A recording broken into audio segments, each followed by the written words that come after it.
Right. Hopefully, all the systems are up and running. And please give me a thumbs up. As I mentioned to my co-host that I'm using new hardware. Last time, I had Boa was fine. That I had certain issues with my hardware. Hopefully, I managed to get over it. Good to have you again back on the show, Boa. It's another day in paradise. The cricket did not go as expected. Not a bad game, right? But not the desired outcome. Unfortunately, Yeah, look, I watched a little bit. The thing is, from a little bit of cricket and sport, I know, T20, particularly here in New Zealand, you got to get at least 200 because the grounds are relatively small. Yeah. So I think that's what eventually, had we had 200, we would have walked it home. We didn't. Yeah. Really, that's that last over, I think that's what's the turning point. That we lost momentum, and perhaps New Zealand carried that momentum on to their inning, and and couldn't get over the line. Unfortunately, it was a nervy end. That probably would have been a better result. That if he could conclude the tour on a positive note. Unfortunately, that it wasn't the case. But nevertheless, not a bad game, and well, we didn't we didn't come here to talk about cricket today, Boa. That we'll leave it to the experts and let them talk about perhaps on another forum and do a postmortem and a debrief on the tour as a whole. But Boa, just before we move on to our main topic, you are resided in you are a resident of New Zealand. What there any positive that Sri Lanka can take from this tour? What are your observations?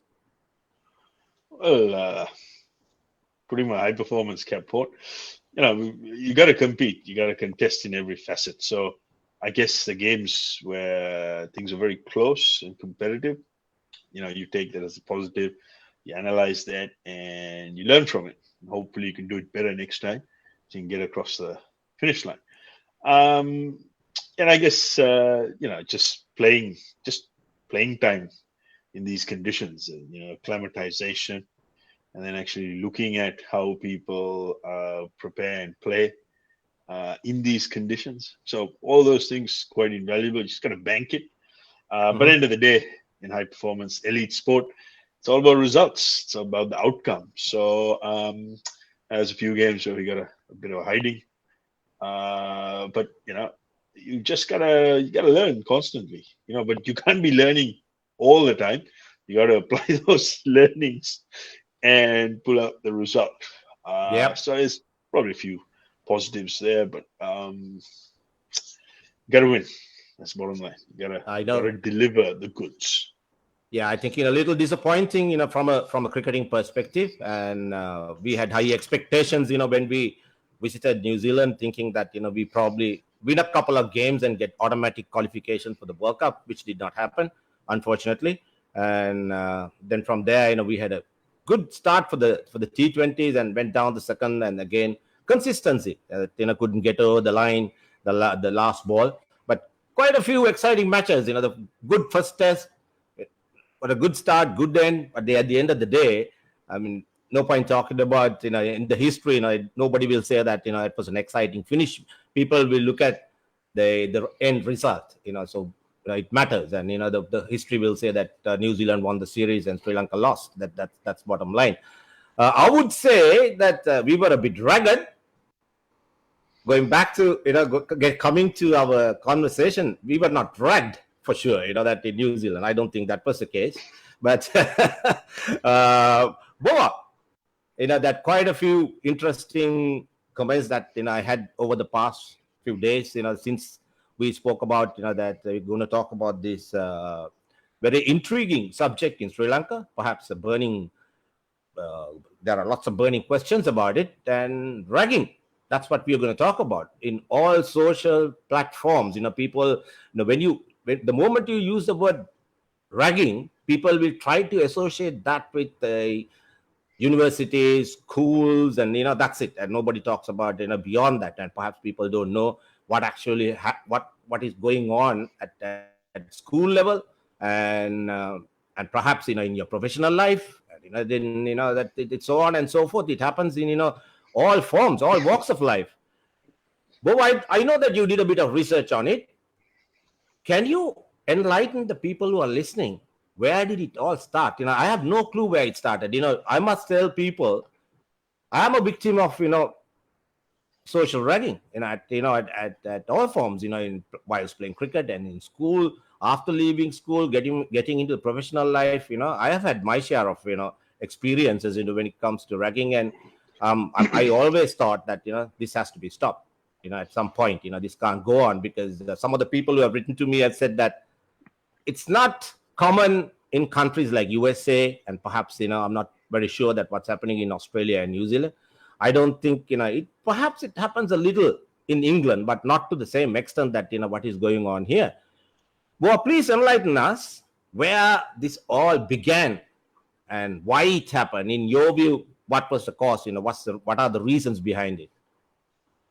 So just to make a slight correction, I haven't actually conducted any scientific research on it or any academic. What I've done is I've read quite a bit of research on it, right? Because it's an intriguing subject, because it's a societal issue. So what it by and large states is that in Southeast Asia, that's the subcontinent, India, Sri Lanka, Nepal, this sort of term, and the term ragging is quite prevalent, particularly early tertiary or university education, and also in sports teams to a much lesser degree, and also in the military. So the emphasis of this research, by and large, for the younger or new entrants in universities. And of course, just building on your point, this is not a prevalent subject in Western societies. There is something called an initiation or a rite of passage. But what we're talking about, and which is often highlighted in the news media and on social media, is it's actually an extreme form of violence, harassment, both mental and physical.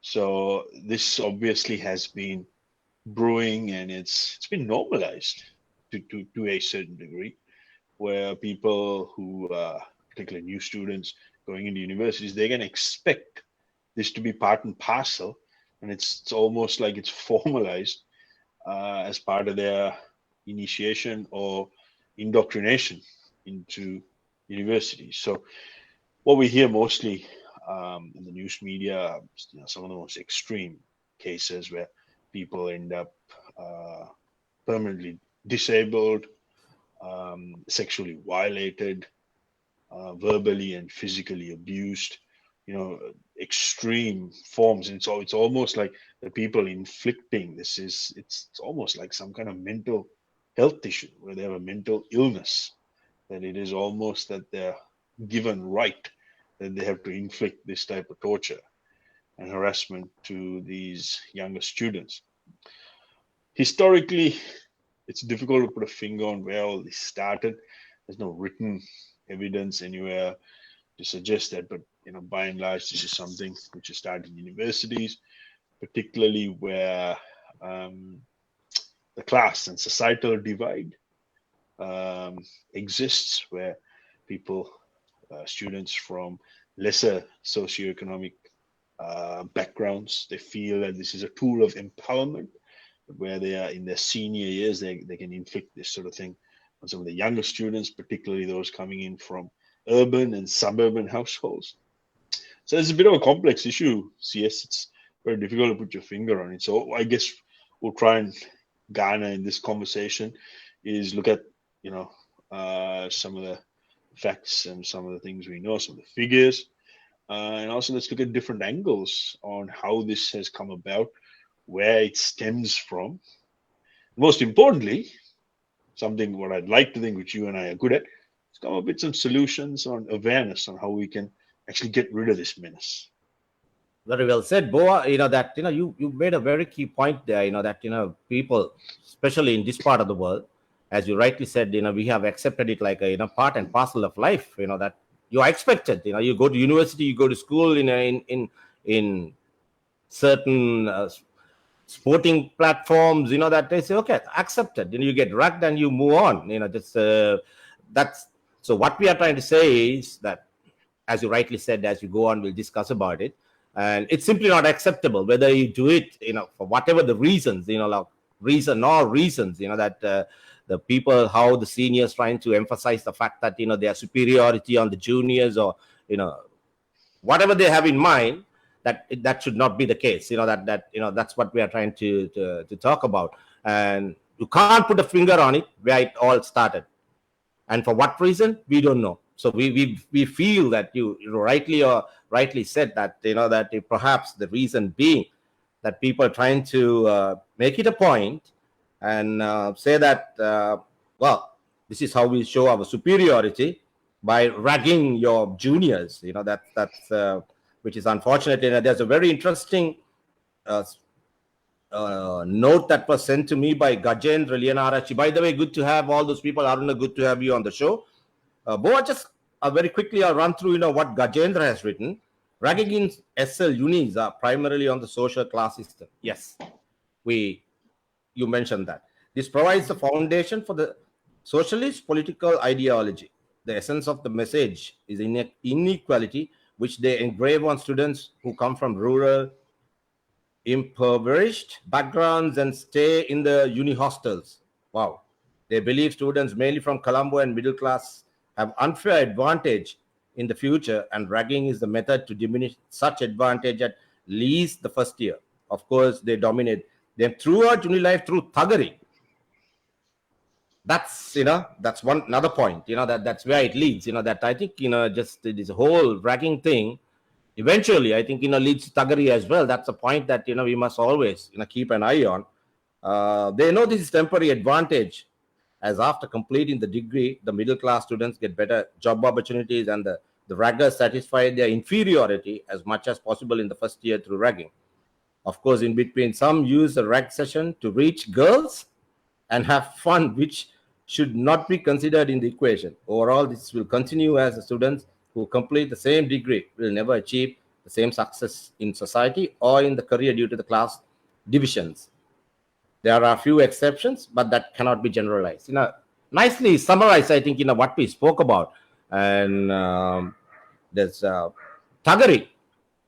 That's frightening, mate. Some I think at I remember that. You see, the danger is, I think, what he's talking about, thuggery. If someone resists this whole ragging thing that is in place, that that perhaps it started very innocently and now that has gone to another level of ragging. For an example, I spoke to my mother, and when I asked her, what was it like, during your time in school, she said, yeah, I remember the kids were in medical college and very innocent sort of ragging, and the jackets were turned upside down, and just one shoe taken off. They are sent to a bus stand waiting for a bus, so everybody knew that this guy is a fresher. That's probably what you mentioned, character building. I think that's where perhaps it's all started, character building, which has now Yes, gone to yes. another level. Yeah, it's a fine line, because what you and I might find uncomfortable could be absolute torturous for someone else. So, it's very general, and it's quite dangerous when we start generalizations around these sort of things, because end of the day, I believe that, I'll give you an example. With my club rugby team, we have a thing called Country Road. Everyone sings a song, Country Road, Take Me Home. We Yeah. have a tunnel, and to welcome any new player, he's got to run through the tunnel, and we just give it a nice, decent nudge on the back. But that's more to welcome them on board, and just to break the ice, and just so that we extend, arms, brothers in arms, where we welcome them on board. Right. Yeah, but that's more positive thing, where we want, because end of the day, if someone is arriving as a new entrant into an institution or an organization, whatever that may be, or a team, the military, blah blah, whatever, you want these people to feel included. You want them to feel loved and respected, and you actually want them to stick around and grow that organization. You don't really want to be doing things where it's treacherous, it's dreaded, it's torturous, and it's harassment and violence where they feel like they're being turned away or they want to leave that particular organization. So this is where the irony and the utter stupidity of all this is. So I'm just giving you that example. But coming back to my original point, it's very dangerous to generalize because we might think that it's a bit of innocent fun that someone's standing at a bus stop with just one shoe. But again, we don't know how that person is going to deal with that event. We don't know how that person is going to deal with it after the fact of the event. Because mental health and well-being affects people in different degrees, and some people Absolutely. can have a very, very severe reaction to it. And in certain cases, it leads to depression. In certain cases, even leads to people taking their own life. So this is it's thin ice people walk on when we start making generalizations. But yeah, look, that the message you got, yeah, it's quite a strong opinion, and I think that a lot of people would actually agree with what has been stated very articulately. True. The psychological effect that people can, it can have on people, and the past residue that people carry on to the later in life. And, it can, as you rightly said, I think there were instances that, people have actually taken their own lives, that couldn't handle it anymore, which is very sad.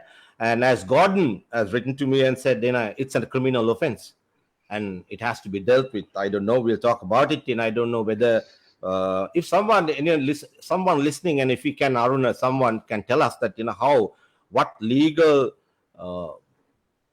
system or what's in place legally to curb this or to address this, that whether it's an offense and whether it could be categorized as a criminal offense, as Gordon says. And Mohammed Maso, Maso is saying ragging in all forms and manifestation has to be condemned into authorities and ensure to implement the Ragging Act. Number 20, there is an act. Boa? Wow. Yeah, there is an act. 20 of 1998. Taking mere disciplinary action will not do. Had to stay the same on doping. Well, it's another subject that we spoke earlier. SLDA has to go another step to prosecute the real offenders, including traffickers. Yeah, that's going to another level.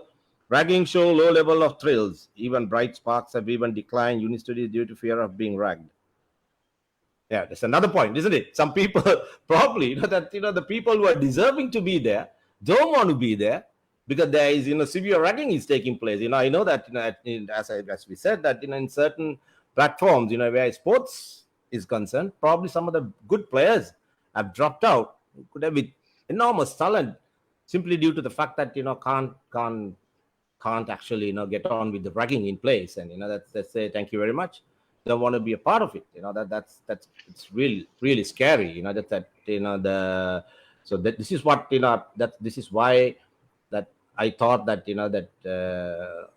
I wanted to address this issue, whether there's anything can be done. It will be very interesting to hear that the people, some of the people who are listening, what sort of encounters they had in their life, so that it makes us very interesting about the whole thing. So if any lawyers out there, if you can give us a little bit more clarification on the legal standing, whether ragging as an action is breaking of any specific law which is directly correlated to that particular action. But of course, if you use any sort of violence, particularly sexual violence, that's a criminal offense, and there are a number of laws which you can be arrested and prosecuted under. And again, the whole idea that a senior at a university,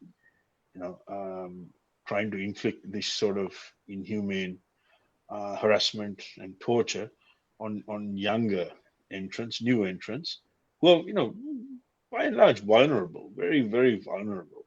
And it's almost like the stalking of a prey, so to speak.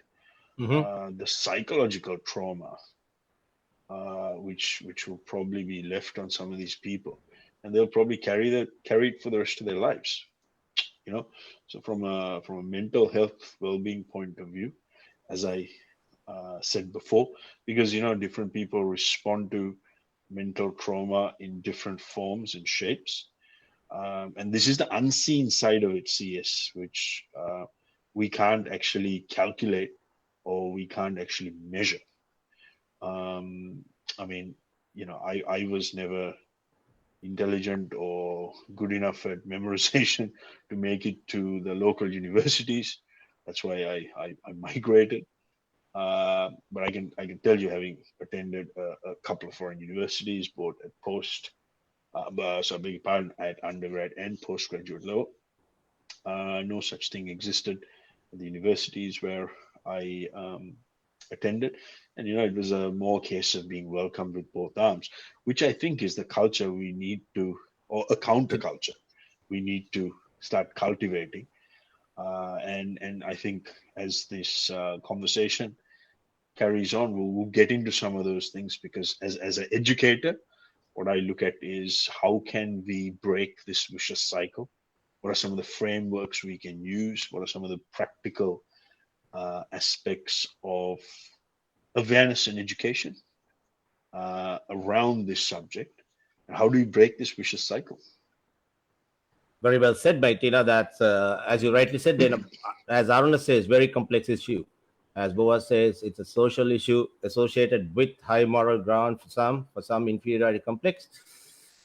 Yeah, that's what we spoke about. That as an educator, I think that you mentioned to me, off the air, that that's a very interesting formula that you have in place, Boa. Why don't you talk about it a little? The Dinush says, Charith, can you please compare and explain ragging in Australia context? It as serious as in, for instance, university. Um, at the beginning of our conversation, Dinush, I mentioned I'm not really aware. One person, Sanjeev has written to me, say it's not common or not unheard of in USA. Uh, According to Bo, it doesn't happen in New Zealand, right, Bo? Just so it's very unlikely that something like this happens in Australia as well. England, Yeah, perhaps it may be, but not to the extent it's happening in Sri Lanka. What do you say, Bo? you look in most Western cultures, there, I guess, like I said right at the beginning, there's a term of initiation, and Yeah. also another term they use is hazing. I know in American unis they have this sort of thing where new students, there's alcohol involved. It's more sort of a fun sort of thing, and in certain instances there have been situations where things have gone overboard. But by and large, as the research around this suggests, this term ragging is very much specific to Southeast Asian countries and new entrants, early university. In fact, there's some numbers which I'm not going to pull out now, but they've broken it down by age, sex, ethnicity, and also they had a very good questionnaire on some of the things they went through. Um, and it's quite an intriguing report in the sense that we're talking about supposedly the brightest minds of a country who've gone through this dog eat dog cutthroat examination system, busted their backside. They've gone to university and now they resort to this type of Neanderthal behavior. To me, it's just extraordinary. Doesn't make any sense whatsoever, because you don't associate this type of behavior with people who supposedly have a higher IQ. Now, speaking of IQ, it's a perfect segue to answer what you asked me. You said, I've got a formula. So it's not actually a formula. It's a very simple, very basic framework which I use as a professional educator, as a coach. It's what I call the vowels, the A, E, I, O, U. So I'll say it again, A, E, I, O, U. So A, awareness. So what you and I are doing now, we're just having a frank discussion about it, and your audience engaging via messages. We're Awareness. increasing Yeah. awareness amongst each other. Okay. And then we touch on a certain topic, and then we would dwell into some of the research, the scientific facts, the data, some of the legislation around it. That's real education. That's the E part. It's awareness that leads to education. And the I is what I call the integration. So the integration is we try and put all these things together, try and connect all the stakeholders, and then we come up with it's almost like a run sheet on how we can better understand this. So rather than have a broad brush of awareness, we package it to uh, be more specific with education. And once we do that, we integrate amongst each other so that different people, different stakeholders can understand certain segments of that education. And of course, once we have thorough understanding, and we're not going to get that in just one segment, in some cases it takes years and decades. And then we have what we call outreach. So outreaching is like-minded people sort of talking to each other. And then once we really get a conversation going, what we then do is we unify. We try and come on a common platform, and we push this message. We push this really, really hard, and we look at eradicating the problem. In this case, getting rid of ragging altogether. So that's Very A well E said. I Yeah. O U. AEIOU. So that's the formula you have in place. Boy, when you say that, that how you mentioned something about how to educate people to get over this Neanderthal kind of mentality, right?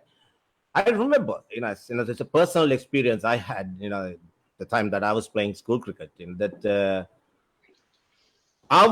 the time I was like, it's some teams, you have a secretary, like, you're not the captain, vice captain is the most senior person, the guy who actually keep the balance in the team, who runs, you are like the chief administrator and, the decision, the key maker and all that, that's, can you hear me, Bo? You're good? Yeah, I am. I'll just switch my All headset. right. Okay. All right. Cool. Right. It's good. So what I'm saying is, the time I was one of the senior players in the setup, and I suggested to my bunch of seniors, rugging got to be stopped. That was going way back. Back in the late 70s, probably the latter part of 70s or early 80s. I can't recall. And what the guys told me, my own teammates, what they mentioned, that it's tradition. I don't know whether boy you will agree or not. That what people said, it's tradition, and the traditions must go on at all costs. That it should not be broken. That it started for 30, 40 years ago, and that it should carry on. Do you believe that it's part of tradition? The whole ragging business is. No, not at all. I could not disagree more. And this is what I mentioned previously about the normalization of this type of behavior. Oh, look, it's been done, so let's just continue it. And it's just a vicious cycle. So at some point, we've got to break this cycle. And like I said, it's a big difference between inflicting harassment and violence, physical and mostly psychological violence on people, as opposed to what we call a harmless prank or some kind of harmless initiation ceremony, like singing a song, giving a speech into a room full of people. Yeah, just but again, these are subjective things. We can't put our finger and say, "Oh, look, it, singing a song might be easy for you and I, but for someone who's never sung a song, who's never seen a room of more than 5 people, all of a sudden, when you're thrust and forced into doing it in front of 200 people, it could be very Yeah, I've challenging. been there, and it's not a pleasant experience, mate. It It's can be not. It's pretty. not. Yeah. It's quite traumatic. Yeah. Again, I'm not trying to sound like a cupcake or you know, going soft on it, but it's just, we have to understand that we can't judge everyone else, but what we think is right or what we are comfortable with.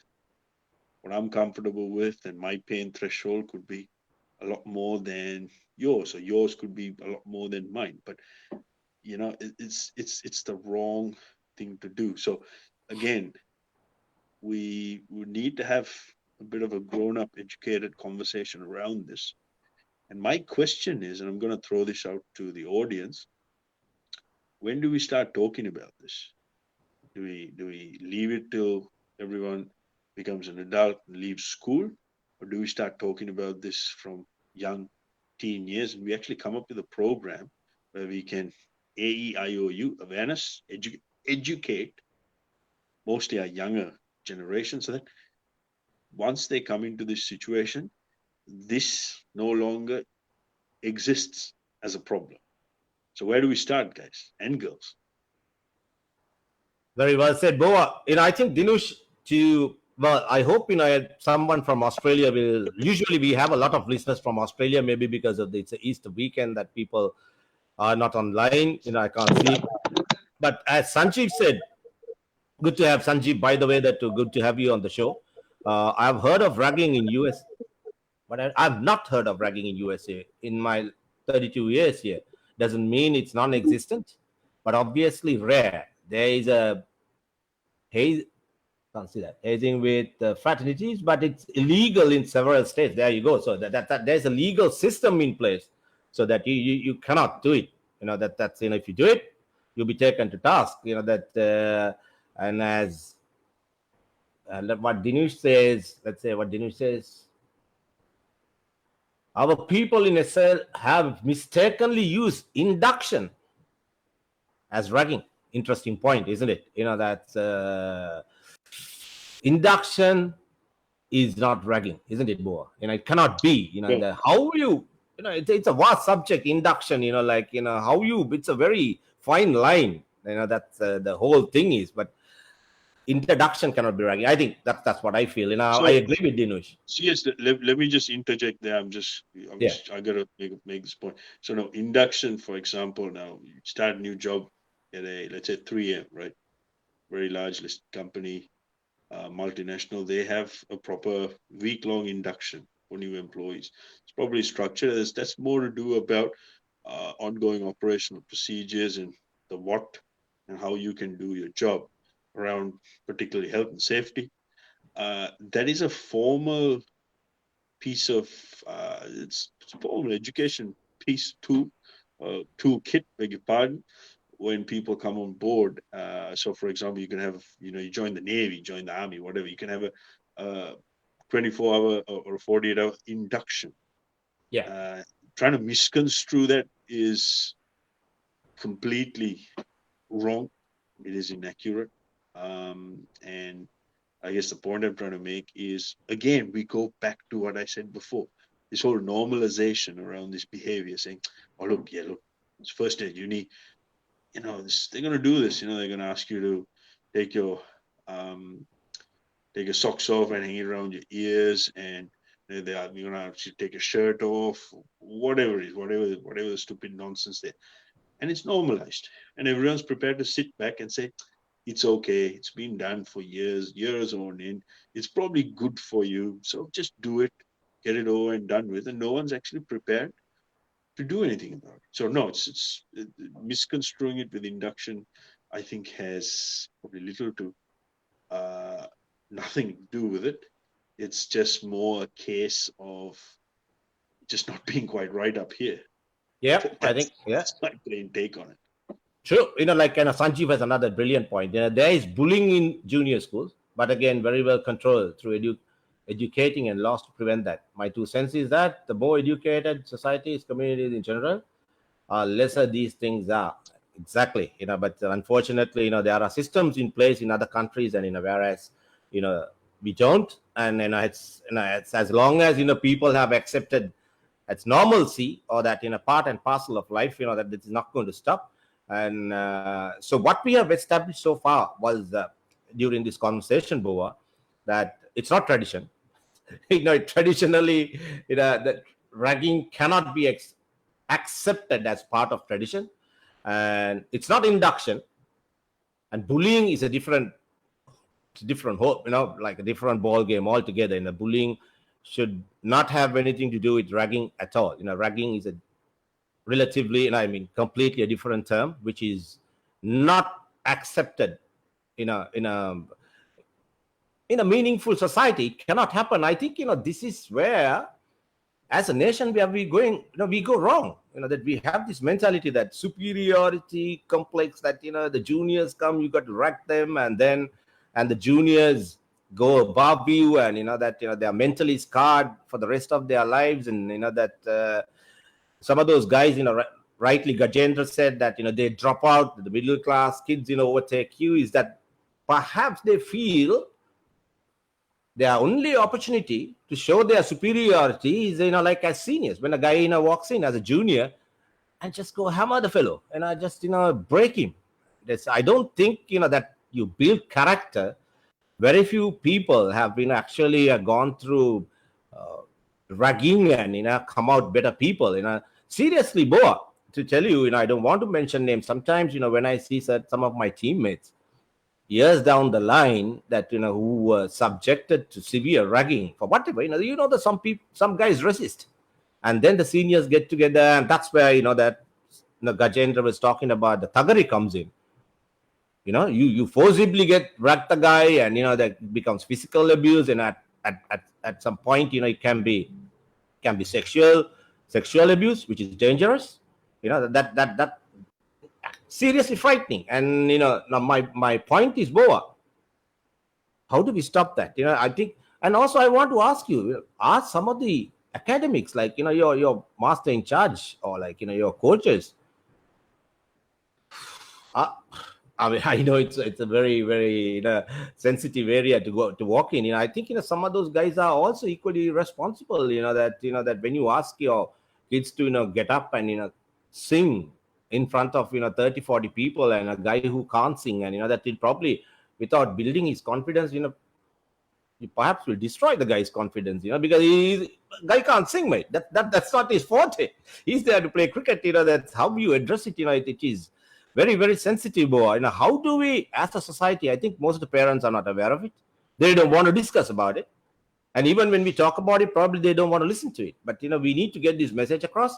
The idea that I want to have this show because to get this message across, there is a problem. Let's address it and just see whether we can contribute it to this cause positively, and say how we put a full stop. Yeah, so OJ, I just want to make a couple of points there. So first and foremost, yeah, I think this is very much can be interpreted and defined. What you're talking about is a form of harassment, um, psychological, and in some cases sexual and physical, and that in turn it turns into psychological harm, violence, and sexual violence, and also like, so how do we break this? That's the key. And this is all to do with culture. When I mean culture, this whole culture swirling around ragging and this little chip on the shoulder or this inferiority complex. So where do we actually start? Like I said, do we wait till everyone's all grown up, and once they are thrust into a situation, we have a discussion? Or, like you and I, we went through similar school education system. We were taught social studies. I mean, I know my son, who's just started high school here. Um, they have, instead of social studies, called inquiry. That's the term they use for that particular subject. Do we start talking about this um, as a chapter or chapters in social studies? Because this is very much a societal issue, which is very much a cultural a misnomer almost, where this is starting to have a very detrimental effect on some potential future bright superstars who will contribute to society in a very very positive manner. Yep. Yeah, it's the same with sports. It's the same with aspiring sport. Um, young men and women who want to do better at a high level. And I keep coming back to the point. I mean, we want new entrants in whatever organization or environment or culture to actually want to be part of it, thrive, grow, and be very, very successful. By doing something like this, we're actually putting a barrier so that they actually are being pushed away rather than being embraced and welcomed. So again, it's very counterproductive, this whole thing. And my point being, I would love to see this discussion in a very open, frank way, in a formalized context, where we actually start teaching and talking about this at intermediate school or maybe slightly higher, so that we can actually break this cycle eventually as these children, get up to that adult stage. I said, it's good to have April, all the way from England. She's very early on a Saturday morning. It's good to have you with us, April. It's it's a pleasure to hear somebody from UK, but I'm yet to hear anyone from Australia. It says England, it's called bullying. It happens in schools. Some schools are very supportive, and it's dealt with. Others are not so supportive. It's not so recognized. Can have dire consequences. Not heard of it happening in universities. Universities usually have seniors show the prospective entrance around and give that induction. Yeah, it's bullying carries on. Just so it's. Boa, you reckon bullying is ragging? And I have my doubts, mate. Bullying is a different ball game. It can be, of course, it can be interpreted as it, and I think in some instances it is part and parcel. You have to understand, it's the term bullying. We have to place it in a cultural context as well. In the Western world, the term bullying is used quite a bit on certain types of behaviors which are unacceptable. Okay, so I think that's probably why you're having that question, saying, But I have to agree. Yeah, it is applicable, and it is a form of bullying. There you go. Yeah. Depending very much on the cultural context and how we look at it. We don't see it necessarily like that. I'm probably not as qualified as you are to answer that question in a subcontinental context, purely because I've lived all my adult life away from my country of birth. But it is, and some people might say, "Oh, hang on a second, why is he saying it's a form of psychological harm, psychological violence?" Well, again, it's in the context where I've grown up, where this sort of thing is unacceptable. If I me as director of rugby in my club, if I hear anyone doing this sort of thing, there's only one answer: instant dismissal. And then if I find that there's anything further, the police will be notified, law enforcement, and all action will be taken. Yeah, that's given to law enforcement to build a suitable case, all evidence gathered, and criminal charges will be filed. It's as simple as that. There's zero tolerance. Zero tolerance. Because we want to welcome people. We want to encourage people to be part of something special. And universities, you work all your life. You work so hard to get there.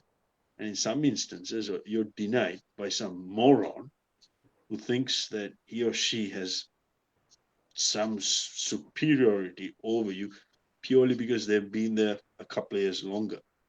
Absolute nonsense, absolute garbage. I think, Boa, you very well said, mate. And, we spoke about it, and we didn't go in depth into like what we spoke about. Sanjeev has touched a very sensitive area. Well, I have experienced it. I indirectly said, that, some of the experience I had. He said, I had friends who didn't want to go for cricket trials at school because of what they have heard happens in new players by seniors during away tours at night. What a shame.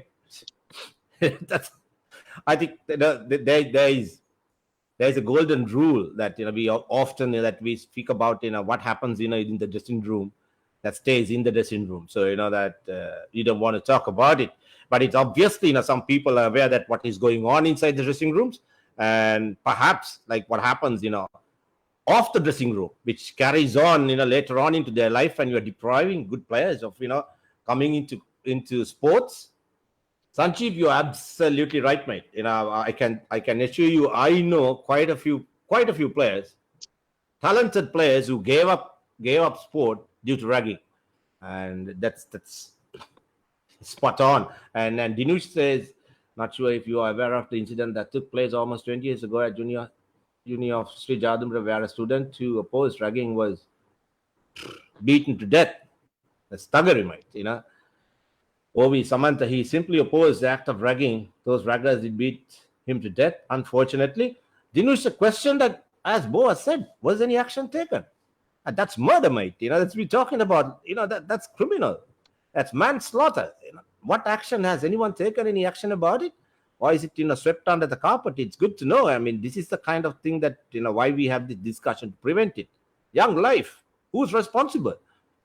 And he gave up his life, and this is not even him taking his own life. What Dinush is talking about, the guy is beaten to death. That is totally unacceptable, mate. It cannot happen. And as April says, there are counselors, hang on, mate, provided, and there is well-managed student office which the students can walk into. Well, unfortunately, we don't have such things here in Sri Lanka. Those are things, and probably we have to have in place that a student can walk across to a counselor and bring it to he or she their notice and say that there's something going on, and take with the school authorities and to protect our kids, and also the awareness of the parents, their accessibility to the authorities. And if the moment they smell there's something not right, it has to be nipped at the bud, which is not happening. That's what I'm saying, Boa. Yeah, look, if there is a function where there's people are functioning in an organized manner to actively do this sort of thing, then that's a whole new level. Then you got to really step up your game on how you police it. There's a movie I recall Johnny Depp in it. I think it was Johnny Depp. It's the John Dillinger gang. They go around robbing banks, and J. Edgar Hoover is the director of the FBI, has a press conference, and he says, "Gentlemen, I'm declaring America's first war on crime, so on and so forth." Has his own gang of agents, guy called Mervyn Pervez. Anyway, what I'm trying to say is, in certain institutions, if there is this sort of organized behavior of ragging, well, then maybe it's time that they put in place zero tolerance policy, which actually means something, and they need to actively police and start rooting out who the perpetrators are, and they have to use law enforcement to press charges and then actively get rid of these perpetrators so they can actually cleanse the system. Whilst this is happening, let's do something like what you and I discussed. Let's get the awareness and let's get some education around this. Absolutely. There's Dinush, since I think Dinush, that he's a guy who is is fully aware of what is going on. Was any action taken over that death? Has anyone been sentenced to has legally, is any action taken? And were the perpetrators were given the penalty that they deserve? Whatever that's not it's manslaughter. I don't know whether actually it happened. I cannot. I remember this incident, Boa. I think that this boy was beaten to death, but I can't recall what transpired thereafter. It's good to know what actually happened. And I think Dinush mentioned the fact that we have zero that systems in place to prevent this, so that there is room. I don't know whether you could legally prosecute anyone in a court of law for ragging. I just don't know, Bo. I think it's good. Perhaps someone can Aruna or someone can enlighten us that that whether it can be done. Say, for an example, if I hear that my kids were ragged or bullied or abused, can I take it up with the school authorities, and what action can be taken? Or whether I could go to police, and whether I could take them to a court of law, file action against them, just as discrimination, whatever, that's, I don't know whether it can be done. Lawfully it can be done, just, it's good to know. So we can tell people, I mean, if in case that if any of your kids or your loved ones, anybody is subject to ragging, bullying, what needs to be done, what has to be done in this part of the world. And we will, before that, we'll talk about that prevention and just awareness, that and first thing I think people should know, this exists. And although people are trying to say no, it doesn't happen, I don't think that's the truth. It happens and nobody wants to talk about it. That's a danger.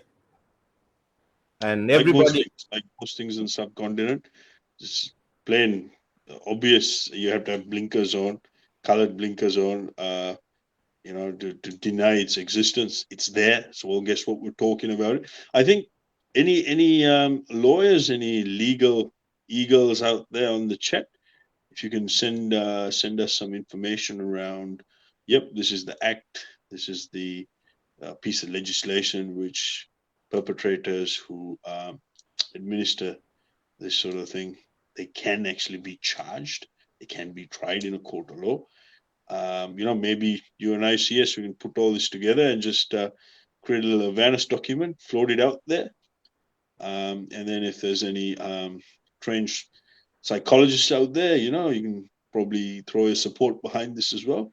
And who knows, we might start a little access point to information, and might grow into something quite useful. CS. exactly my point, Boa. The reason why I wanted to talk about it openly, because my sentiment is very clear. I opposed it in the past. I'm opposing at present, and I continue to oppose this even in the future. It's bullshit, mate. It's not tradition. Traditionally, you don't abuse people. I mean, induction is a different ball game. I don't even want to go there. Just if you want to, well, we spoke about it. That what Sanji spoke about. What happens? That when you go on tour, and especially in schools, when you represent a school and you tour, that especially in cricket, that you play over 2 days, and that you go on a Friday night, probably Saturday night, you end up spending 2 nights with your teammates. It's only teammates in a dorm, and what happens behind closed doors, I don't think not many people are aware what happens in the night. So in that scenario, that if somebody wants to, for the sake of tradition, and just get your freshers to get up on a stage, just sing, dance, that whatever. Maybe it's a fine line, Bo. I don't know whether you will accept that just to keep it, very decently, that's whether it can happen, or probably say no, it cannot happen. That I think what happens. It is a fine line. Yeah, the problem is the moment you leave some room, the mile ragging is allowed. You don't know where it's going to end. Do you get my point? So I think you must have a zero tolerance policy on ragging, and the master in charge or the schools must say, guys, look here, absolutely no ragging. And Boa, I almost missed a very interesting point. And I don't know, maybe Aruna can enlighten us, the guys who have young kids still representing their schools. Freshers money, or freshers, that freshers are forced to carry food and money. And I know that recently a parent was telling me,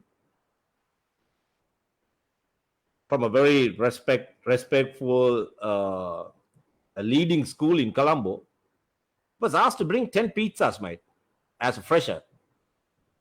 And each pizza is over 3,500 rupees, I guess. Like those big pizzas, I can imagine. 10 pizzas for a squad of 15. It's nothing. But for a middle class family, for a parent, spending 35,000 rupees just on pizza, that's the freshers' feed. Now I wonder whether that's also part of ragging, Boa. How do you accept that? CS, look, this is a really fine line. It's a touchy subject, I mean, I remember in my sporting days, I mean, I've been subjected to this sort of thing, and being part of this culture. Now that I reflect back and now that we're, a bit older, got a few more gray hairs, a bit wiser, the reality is we can't assume anything, you know, and we just have to treat people the way we want to be treated. Pretty sure everyone out there wants to be treated with respect, dignity, and feel um, love and respect, not feel feared or intimidated, or feeling that there'll be some sort of reprisal if they don't conform to whatever is told.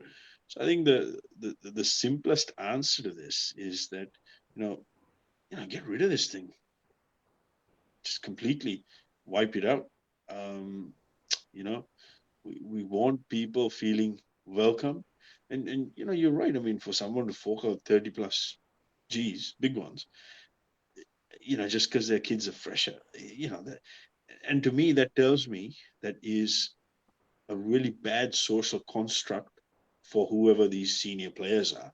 And it's a sense of entitlement.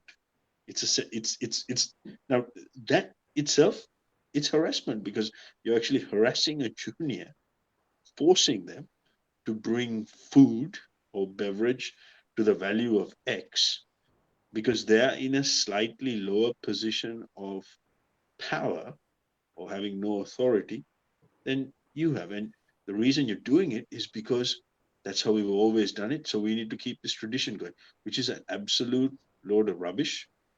And at some point, so there'll be people out there, there'll be parents, there'll be players. I want you to really have a hard think about this, who's gone through this sort of culture. How do we cut this off? How do we do it? Where do we do it? Where do we start? Who's the next kid, and who's the next family at the receiving end of this? It could be conceived, or it could be defined as harmless pranks, saying, "Oh, come on, it's just a little bit of food." But again, you're right, CS. In the current cost of living crisis, how's a middle class family, or for that matter, a family who's actually struggling? We don't know, because we don't know what happens behind closed doors. So that's a really valid point you make.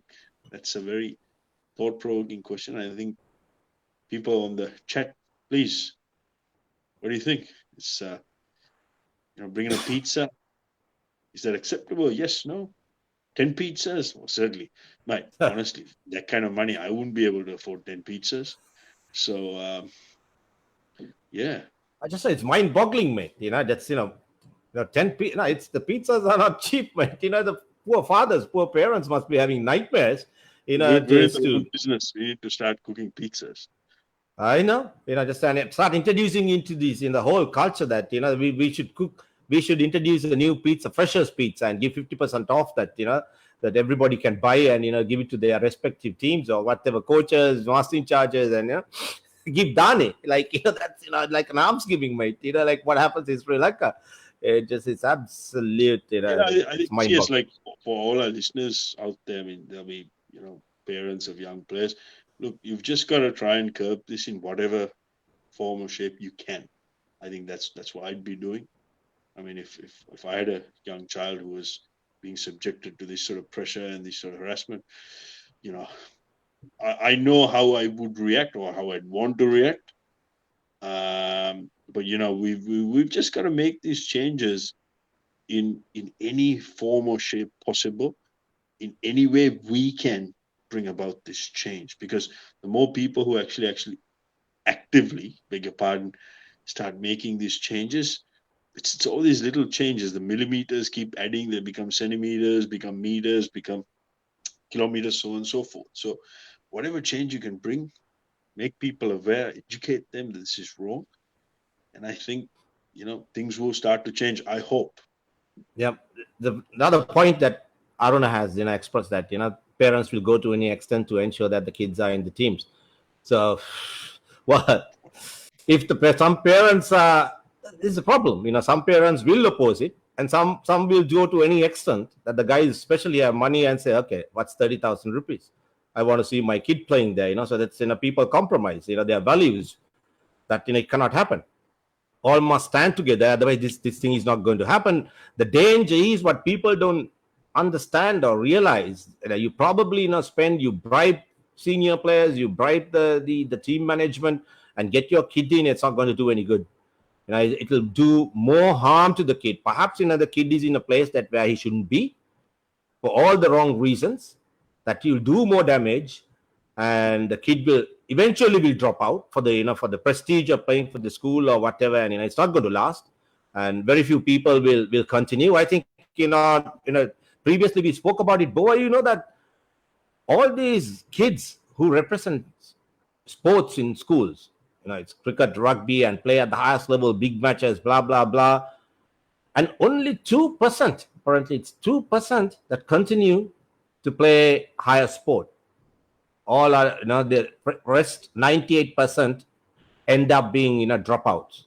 That's what it is. And that's so that if your kid belongs to that 2%, and if he's good enough to go the whole full yards, make it to the national team or play at the highest level, you don't have to go behind coaches, senior players, give them bribes or whatever to keep them happy to ensure your kid is playing. So to me, as that's totally unacceptable. Just keeping your whatever, the school management or club management or the team management happy just to ensure that your kid plays. It's not going to pay off.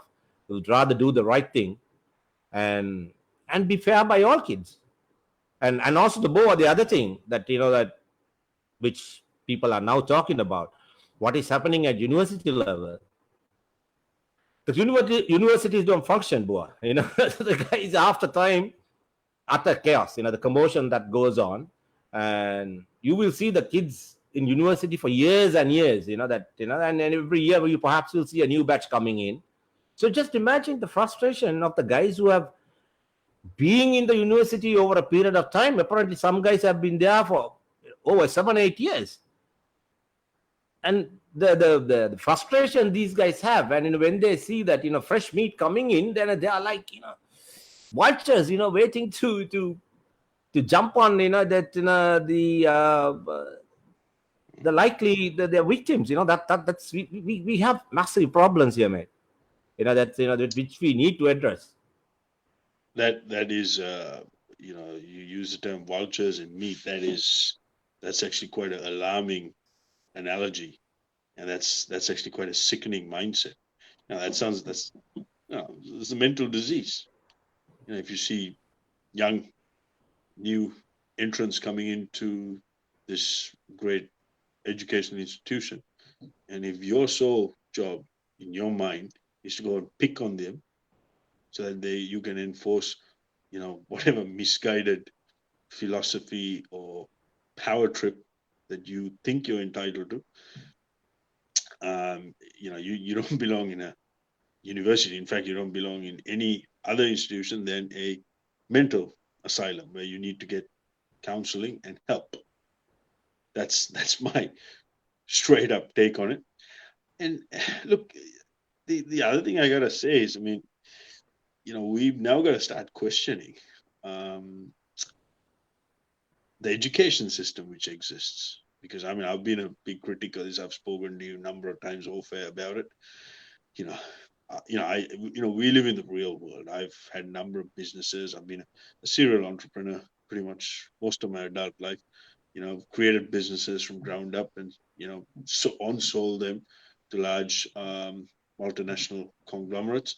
The one thing I can say is the current education system does not cater for real world needs.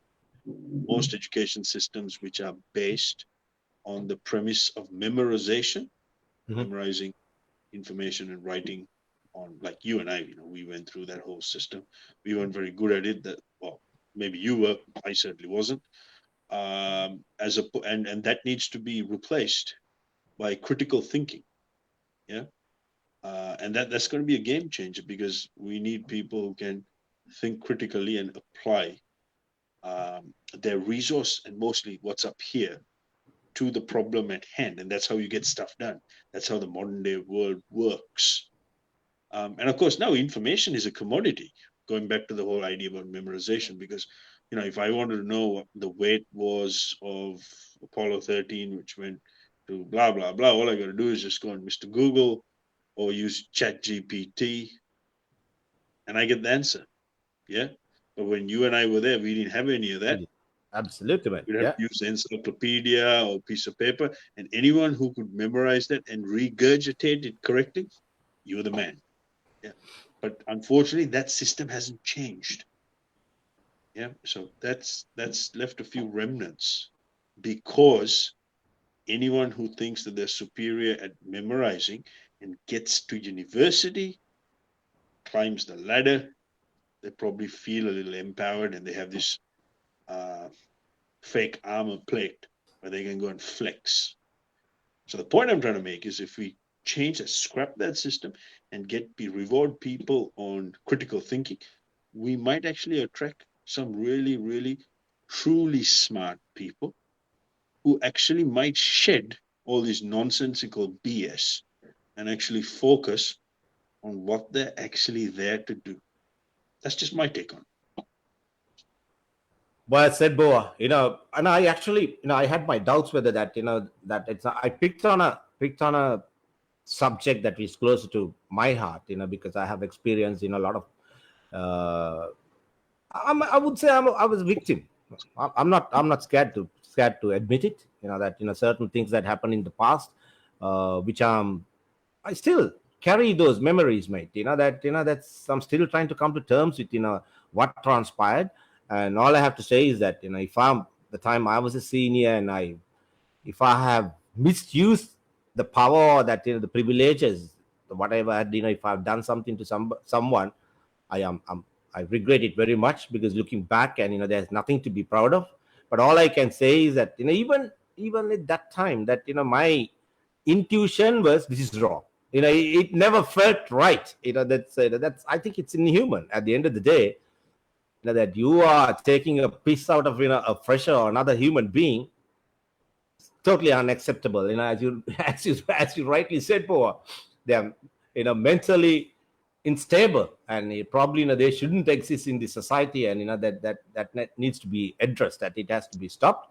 And parents, all I can say is that if you happen to listen to this our vlog, even after once we conclude, and if you feel that there's some substance in what we spoke, please go ahead, write to us. We are happy to discuss about it and bring awareness to people, and let authorities know that there is this thing in still happening. Our point is that it shouldn't happen at all levels. That there's no room. There's absolutely no room. Even a like freshers money to fresher bringing food. All that is totally unacceptable. I think that's where you stand, Bo. I think it shouldn't happen. Yeah, totally. I think it's just got to be. I mean, it's unacceptable where it happens. It's normalized. Let's not normalize it. Yeah, let's get some awareness about it. Let's talk about this in a mature way. Let's have a grown-up conversation about it. Let's start educating our children, saying, "Hey, this is not right. This is how you need to be treated, and treat everyone else the way you wish to be treated, with a bit of love and respect." And once we do that, let's get some critical thinking in place as opposed to just all memorization. But I think we need a significant paradigm shift because I'm just going to go slightly off topic. You can clearly see with the people who have been put in charge, most of them have come through a system of memorization or system of acting, or call it what you may, and clearly it's failed. And I mean, this is a bit of a generalization. I mean, there's no scientific research I am aware of, but I just feel, and this is my opinion, this whole thing in the subcontinent, by and large, is a snapshot of a certain cross section of society as a whole, on how it functions and how dysfunctional it is, where someone wants to enforce their ego and power game or power trip purely based on a misguided concept that being someplace slightly longer than someone who just turns up gives them the right to inflict this type of emotional and at times physical and sexual harm. So that's a real Well problem. said, Bo. It's a very interesting point, Dinush. what he says, you know what's funny?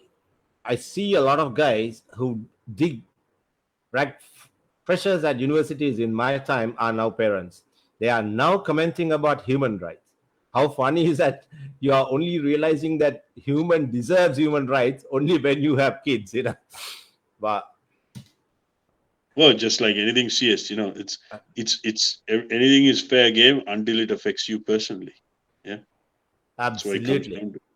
Now So this now is that we've exact. got that out in the Yeah, open, let's have that dialogue saying, hey, it's not okay. Got to change. very well said, Boa. A big thank you to all those people that that contributed positively, and I'm sure that they will continue to contribute even after the show, which like we appreciate very much.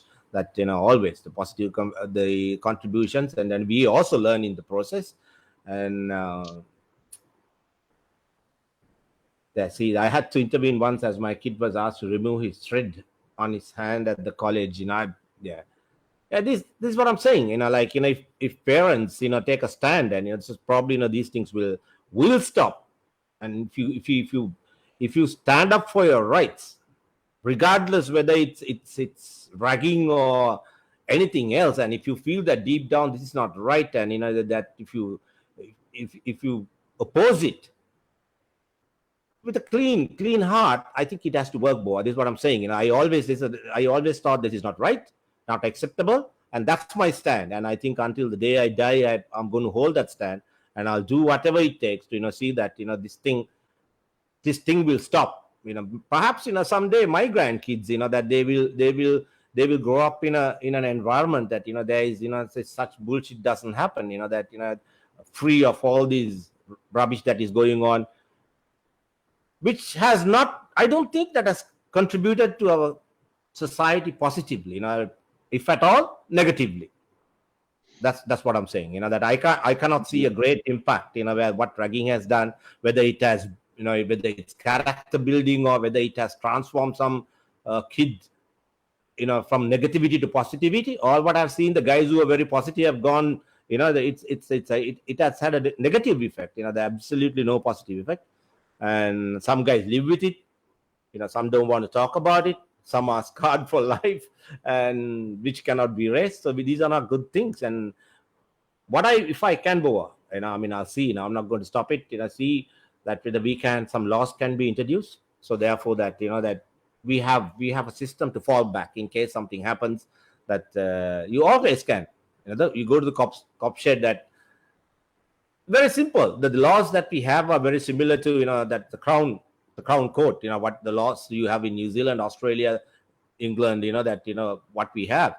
The law in place that you get into a street fight or argument or whatever. If you hit a person, and if you are the one who throws the first punch, you are accused of manslaughter. You cannot touch another human. That's the law in place. I don't know whether you are aware of it. You can defend yourself, provided that you are not the provoker.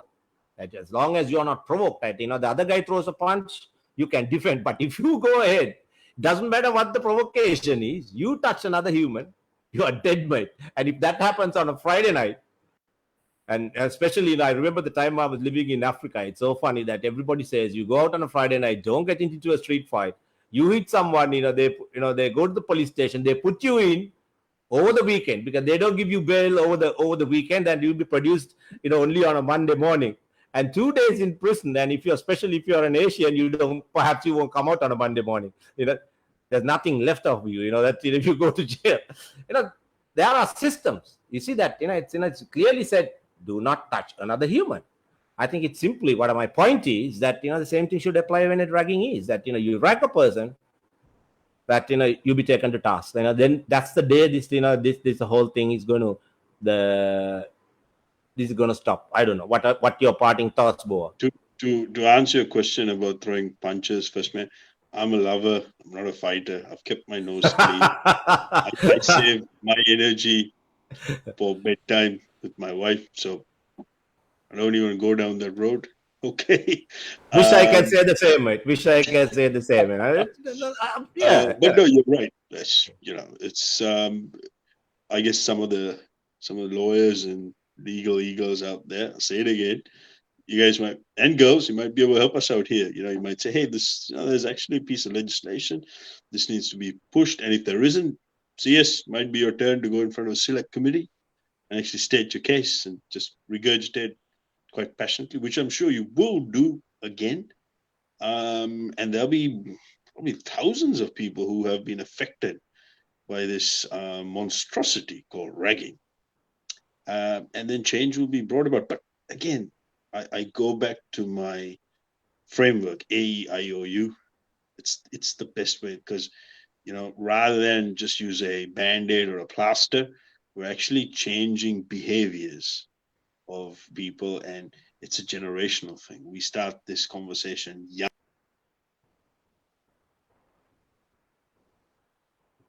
Well, I think Boa people, I think the Boa is taking a break, or I think his line was disrupted.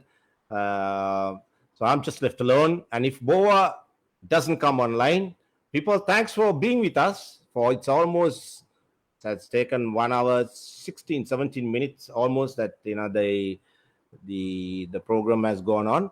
And before I say bye to everyone, and just I wish everyone happy Easter. Have a great weekend, and we shall see you once again on a similar chat very shortly. And thanks for being with us, and thank you very much being a part of the whole show. And Boa, thank you very much. And I hope that that you will get back online, and we can continue this the chat some other time. And big thanks to everybody. Have a nice weekend, and I shall see you soon. Take care, everybody. Stay safe.